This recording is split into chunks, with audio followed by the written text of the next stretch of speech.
It's Mark here with GamersGather and Forward Compatible, and I'm talking to Trin Miller and Conner Marx. Superstars in the making. Look for the movie theater and TV, sci-fi actually soon. So we're here at Gen Con 2014, and let's kind of talk a little bit about your experience here. Gen Con, the overall feel. What do you guys think of all this? Oh man, overall feel. The overall feel is excitement because it's just so full of all this energy of people who love being here, and that's exactly the way that I feel about being here. We did a True Dungeon adventure a few hours ago on Nightmare. How was that? Was that fun? It was great. It was a nightmare. Yeah. It was the best nightmare I've ever had. Really? Yeah. And you played a bard? I played a bard. Yeah. So I believe, for those of you who know True Dungeon, you get a certain combat bonus if the bard is actually singing while you're spellcasting or fighting or something. Nice. So Trin was just I was just singing or humming pretty much the entire time. Which I thought was really endearing. And then the rest of our party was like, you don't actually have to sing the whole time. I was a little embarrassed, I'm not going to lie. But I had a lot of fun. I was a healer, a cleric. Yeah, you were drawing inspiration Southern from Baptist, the powers above. Yeah. Nice. I heal you! I believe you said a few times. Far better than I could have ever done it, yeah. So do you like the interactive gaming or like the tabletop gaming? If you had a preference, would you say? Well, face-to-face. Interactive gaming, stuff like True Dungeon, LARPing, stuff like that. I like them both. And I know it's a cop-out answer, you know, and I'm not trying to be like one of those waiters where you're like, what's the best dish? And they're like, no, they're all good. Like, can I cuss on this thing? Sure. Yeah, go fuck yourself. Like, what's the best fucking dish? Because like, as I asked you for a reason. Just tell me what the good one is. Yeah, but it's, you know, like, I'm an old man now. Like, I can only do the, like, running around foam sorting, buffer, fighting, LARPing, and for so long until I'm like... That's why you cast spells. Oh yeah, but then, you know, I think your arm gets tired. Yeah, the wrists. Yeah, you know, but I can sit at a table and play games for hours. Yeah. You know, like, and even if I'm very tired, something about the strategy, like, it wakes your mind up, and I'm into it. Yeah. So, how did you get into gaming in general? Like, what was your first like gaming experience? I would say. I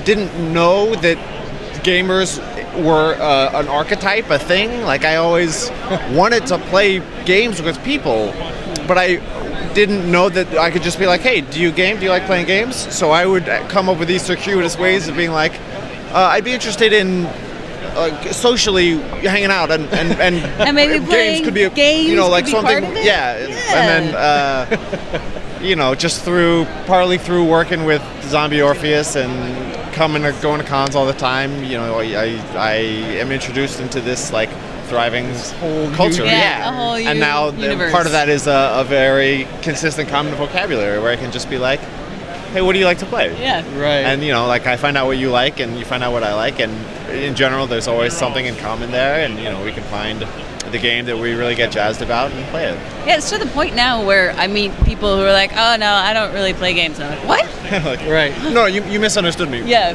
What's your favorite? Yeah. Like, yeah. What kind of ones do you enjoy? Oh, I don't really play any. What? I don't follow. What? Yeah, I don't understand. That does not make sense to me. No, yeah, I think I don't understand. The stigma of game playing is kind of fading a little bit with you know, video gaming and educational gaming is kind of all getting. Yeah. It's fading a little bit. You know, it's slowly becoming more mainstream, I think. I think so too. What do you think is responsible for it? Do you think that there's a game or a publisher who's really pioneering that front? You know, if you think about some of the big things now, like Game of Thrones and you know, Walking Dead, there's a lot of exposure to the fantasy and you know, to that kind of culture. So I think that might be bridging the gap a little bit. But I think there's so many different types of games now. Kudos like, it's to not Peter just like, Jackson. I think probably had a huge hand in taking that as universal as he did. And then, like, you know, games like Settlers of Catan, Ticket to Ride. More universally accepted. Yeah, like family games, but family games that have a strategic element beyond Candyland. Clue. No disrespect to Candyland. Yeah, love Clue and Candyland.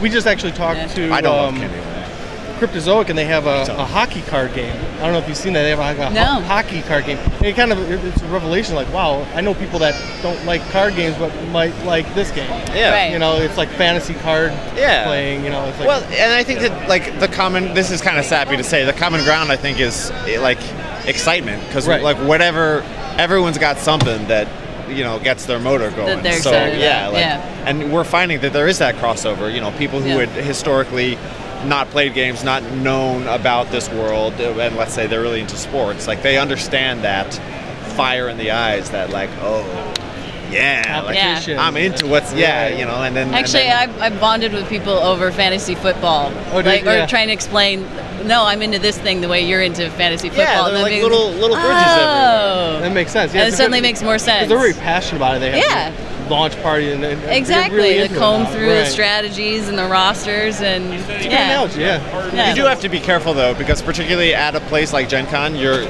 here for 4 days, and then you come home and you're kind of in that mentality, and your barista does something, and you're like, make a saving roll. And they're like, so, what do you want? What? You want a croissant? You want no, not a. No. Yeah, I don't think playing in your backyard with swords and throwing things around, neighbors might give you a funny look. I've actually been not arrested but detained before. Really? For me and my buddy Mike were.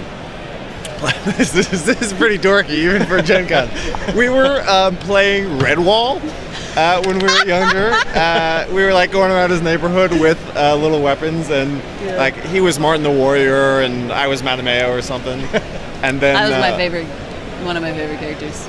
Matameo? Yeah. Good one. Oof, Rose. So was there a mugshot out you with your... No, we were never processed. We were, like taken in because we were a menace to society and all that, good stuff. Nice. Yeah. So tell me a little bit about the projects you got going on and what you guys are participating on in your booth this year. Yeah, well, we're kind of here promoting a couple different things. One of which is a film called The Devil Walks in Salem, by Peter Adkison, one of the owners of Gen Con, who... Stop throwing that N in there. What? There's no N in there. Adkison. I can't say it either. I just say Adkison. Peter. It does the trip, I give her shit about it because I just call him, Big P. Big Pete. Yeah. Petey Pete. Big pun, yeah. Yeah. Petey Pete, Addy. Nice guy. Yeah. Super nice guy. Yeah. One of the nicest guys in the world. So down to earth. You wouldn't expect it either. Yeah. But he made a movie that was based on a role-playing session of the game Fiasco. Yeah. Or you guys know what I'm saying. Yeah. If you're watching this, you got that right. You know what the words that are jumbled up in my mouth right now. You know what I mean. But it's set in 1692, Salem, Massachusetts.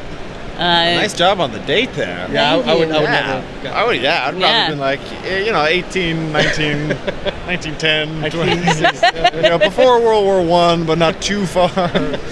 So we actually had the premiere for that film last night, and that went very great. Well. Yeah, played really well. It went great. Yeah. Very supportive house. Yeah. Yeah, and I think that Peter, because he is such a really fundamentally kind person, people are attracted to that, and so like he's sincere and he's kind and he's authentic and he's a good guy, and so he's, over the course of his many years working with Gen Con and Wizards of the Coast, like he just has a group of people who care about him, who like want to be there. So there's a smaller room. A really nice community. Yeah, when he's like walked up and said, "All right, we're going to show the movie," it was just the most like, it's like all of his friends, from the past however many years were just like, You could almost see the passion coming out of him too.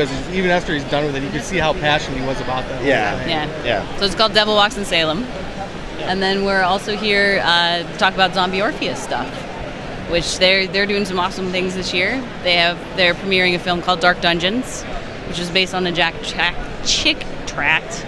That's quite another mouthful of words.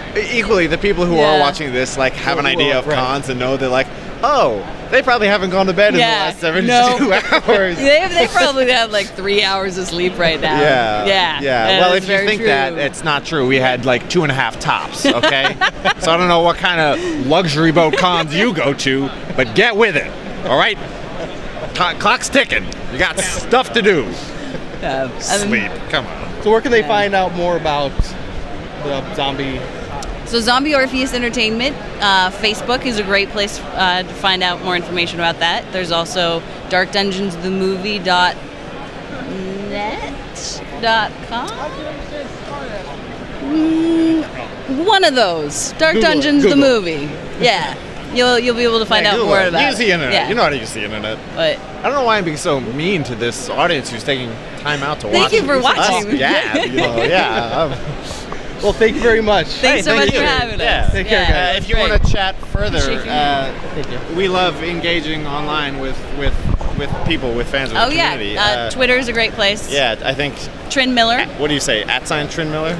# Trin Miller? Pound Trin Miller? Pound sign Trin. I don't know. Conner _Marx. Yeah. Holler at us. All right, guys. All right, thanks so much.